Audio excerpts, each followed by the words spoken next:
नमस्कार, सभी का स्वागत है विजय पथ पर। आज की सबसे बड़ी खबर और सबसे बड़ा खुलासा जो बॉबी पवार ने उत्तरांचल प्रेस क्लब में किया और सीधा आरोप लगाया है मुख्यमंत्री पुष्कर सिंह धामी पर। और भर्ती भी कोई ऐसी वैसी नहीं, सीधा पीसीएस भर्ती, एसडीएम की भर्ती। तो बॉबी पवार हमारे साथ सीधा लाइव जुड़े हैं। बॉबी पवार से ही पूछते हैं क्योंकि एक बहुत बड़ा खुलासा किया है और आरोप भी सीधा सीधा बॉबी भाई मुख्यमंत्री पुष्कर सिंह धामी पर। क्या है पूरा मामला, थोड़ा मामला डिटेल में बताइएगा ताकि हमारे दर्शकों को समझ में आ पाए कि अब तक तमाम भर्तियां आपने खोली हैं जिस पर तमाम जांचें भी बैठी गई हैं। हालांकि सीबीआई जांच की मांग कर रहे हैं लेकिन सीबीआई जांच नहीं हो पाई है। लेकिन अब बड़ा प्रश्न आपने खड़ा कर दिया है कि जो मुख्यमंत्री पुष्कर सिंह धामी पर डायरेक्ट आपने नाम लिया है कि अब तो सीबीआई जांच करनी ही पड़ेगी। क्या है पूरा मामला? नहीं, देखिए, अगर गलती विजय भाई करेंगे तो विजय भाई का नाम लिया जाएगा। बिल्कुल। अगर गलती मुख्यमंत्री धामी जी कर रहे हैं तो मुख्यमंत्री धामी जी का नाम लिया जाएगा। अगर भ्रष्टाचार वो कर रहे हैं, यहाँ पर मैं बात करना चाहूँगा, प्रदेश की सबसे बड़ी जो भर्ती होती है पीसीएस, उस भर्ती में सबसे बड़ा पद एसडीएम का पद होता है। उन एसडीएम के पदों में नियम विरुद्ध नियुक्तियाँ हुई है और नियम विरुद्ध नियुक्तियाँ ऐसी हुई है कि जब विज्ञप्ति जारी होती है तो मैं ये कहना चाहूँगा, विज्ञप्ति जारी होने के साथ 16 एसडीएम के पद 2012 में जब विज्ञप्ति जारी होती है तो 16 एसडीएम के पद होते हैं। ठीक है। उस एसडीएम के पदों में एक पद एक्स सर्विसमैन का रखा जाता है एसडीएम पे, परंतु वही विज्ञप्ति संशोधित होती है आपके 2014 में। ये भर्ती हो गई थी? देखिए, 2012 में विज्ञप्ति निकली थी। ठीक है। 2 जून 2014 को ये विज्ञप्ति संशोधित होती है, भर्ती नहीं हुई होती है, संशोधित होती है। उसमें रोस्टर में संशोधन होता है। उस रोस्टर के संशोधन के बाद जब ये रोस्टर होता है, इसमें 0 पद एक्स सर्विसमैन का दिखाया जाता है। अच्छा, यानी एक्स सर्विस पद का पद हटा दिया। एसडीएम का कोई पद नहीं था और विभागों में पद थे, पुलिस उपाधीक्षक और ये बहुत सारी चीज़ों में पद थे, पर एसडीएम के पद में कोई एक्स सर्विसमैन का पद नहीं था। ठीक है। बावजूद इसके आयोग जब इसकी परीक्षा करवाता है और जब 2017 के लगभग इसका रिजल्ट निकलता है तो मनीष बिष्ट जो एक्स सर्विसमैन के कोटे पे होते हैं उनको एसडीएम का पद दे देते हैं। ठीक है। जब 14 में संशोधित विज्ञप्ति आ गई थी और 0 पद था, किस आधार पर आयोग ने दी है? तत्कालीन आयोग के अध्यक्ष और सचिव भी इसमें कटघरे में खड़े हो रहे हैं। जब ये हो गया था तो दूसरा एक एक्स सर्विसमैन जिसके मनीष बिष्ट से 31 नंबर ज़्यादा थे, सुधीर कुमार, जब उसने देखा कि एक एक्स सर्विसमैन को एक नियुक्ति मिली है तो वो भी कोर्ट की शरण लेते हैं और कोर्ट में जाते हैं, कहते हैं कि जिस एक्स सर्विसमैन के कोटे पर जो एक मनीष बिष्ट ने नियुक्ति ली है वहाँ पर मुझे नियुक्ति मिलनी चाहिए क्योंकि मेरे नंबर ज़्यादा है। ठीक है। तो जब वो कोर्ट जाता है तो कोर्ट बात सुनता है और कोर्ट उनके फेवर में डिसीजन दे के सुधीर कुमार को एसडीएम बनाने के लिए और मनीष बिष्ट को वहाँ से बाहर करने के लिए आदेश देते हैं। ठीक है। तो जब ये होता है तो ये प्रक्रिया होती है। ठीक है।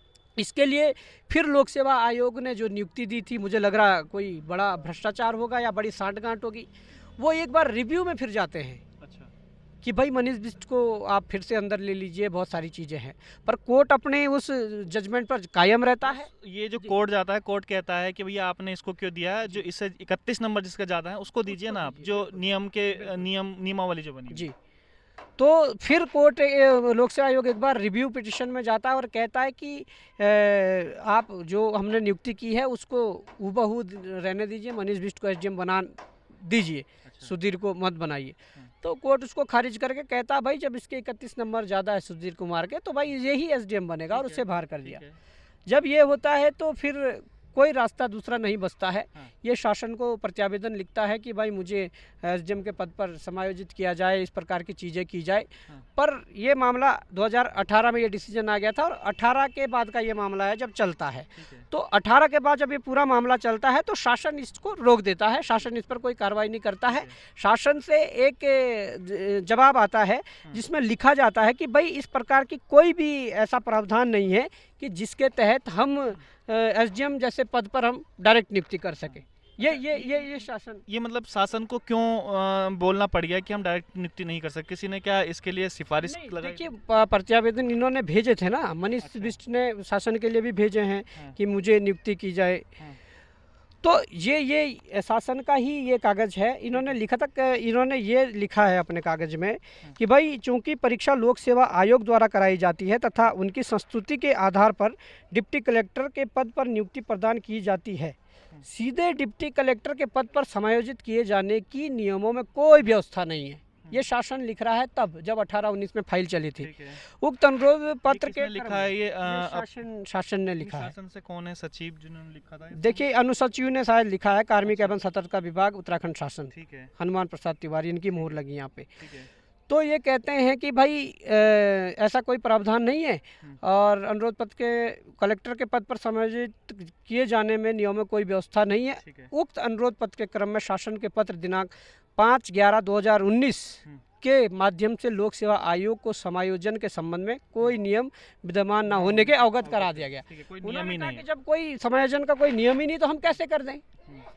तो इतने पे नहीं होती है तो मनीष बिष्ट सुप्रीम कोर्ट चला जाता है। ये बात है 2018 की शायद है। जी ये 2019 की। 2019 की। तो ये सुप्रीम कोर्ट चले जाता है और सुप्रीम कोर्ट में रिट पिटिशन SLP दायर करता है। ठीक है। तो सुप्रीम कोर्ट क्या करता है कि सुधीर कुमार को एक नोटिस भेजता है और मामले को यथावत रखने के लिए निर्देश करता है कि अभी यथावत रखा जाए, ठीक है। ना तो मनीष को इन करना है ना सुधीर को आउट करना है, बस एक नोटिस दिया जाता है। ठीक है। अब इस क्रम में जब चीज़ें आगे बढ़ने लग जाती है, 19 आ जाता है, 20 भी आ जाता है, फिर 21 में धामी जी जब कुर्सी पर बैठते हैं, तो 21 में जब धामी जी कुर्सी पर बैठते हैं तो उसके बाद ये नियम परिवर्तित हो जाते हैं। उसके बाद इस समायोजन का जो ये है, ये इस शर्त पर किया जाता है कि भाई ये मनीष बिष्ट को SDM पद पर इसलिए बिठाया जा रहा है, एक्स सर्विसमैन कोटा इसलिए दिया जा रहा है कि भविष्य में कोई PCS भर्ती होगी उसमें SDM पद होगा और एक्स सर्विसमैन का पद होगा, उसमें समायोजित किया जाएगा। अब देखिए ये गजब है कि भाई PCS पता नहीं कब आएगी, उसमें एक्स सर्विसमैन का पद होगा नहीं होगा, क्या है। नहीं मतलब जो पहले ही रिजेक्ट हो चुके हैं उसके बावजूद मतलब ये तो ये हो गया कि जो पुरानी भर्ती निकाली है अब नई भर्ती में उससे कहीं एडजस्ट करो। वही कह रहा हूँ। और जब हमने पहले विज्ञप्ति में दिखा दिया, जब संशोधित विज्ञप्ति में एक भी पद एक्स सर्विसमैन का नहीं है तो तुमने 2-2 SDM कैसे बनवा दिए हैं एक्स सर्विसमैन के। दूसरी बात ये कहना चाहता हूँ, भविष्य में इस प्रकार की चीज़ें नहीं हो सकती जिस प्रकार की ये चाह रहे हैं। तो इस शर्त पे मनीष बिष्ट को SDM बनाया गया। अब इसको भाई भतीजावाद कह लीजिए या इसमें जो रुपयों का, जो करोड़ों रुपए का लेन देन का बात कह लीजिए, इस शर्त पर यह किया गया कि भाई आपने जो याचिका जो सुप्रीम कोर्ट में लगाई है उस याचिका को वापस ले लीजिए और आपको SDM बना दिया जाता है।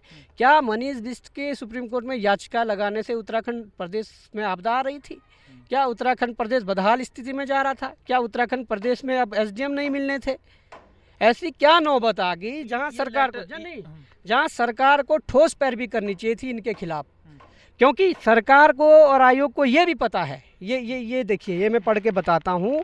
यह भी उल्लेख किया गया कि उनकी विधिवत चयन डिप्टी कलेक्टर के पद पर आयोग द्वारा किया गया था। डिप्टी कलेक्टर के पद पर नियुक्ति से पूर्व लोक सेवा आयोग से ही चयनित होकर उप शिक्षा अधिकारी के पद पर कार्यरत थे एवं उससे पूर्व शिक्षा विभाग में सहायक अध्यापक के पद पर कार्यरत थे।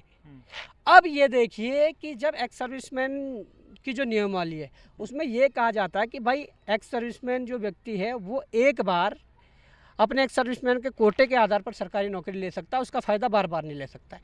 जब इन्हें ये भी पता था कि यहाँ पर भी नौकरी एक्स सर्विसमैन पे की है, यहाँ पर भी की है, हमारे पास रिजल्ट भी है 2010 का जिसमें एक्स सर्विसमैन का कोटा लिया हुआ है, तो जब ये था तो उनको तो ठोस पैरवी करनी चाहिए थी और कोर्ट में लगाना चाहिए था कि भाई इसका तो अधिकार ही नहीं है, इसको मिलना ही नहीं चाहिए।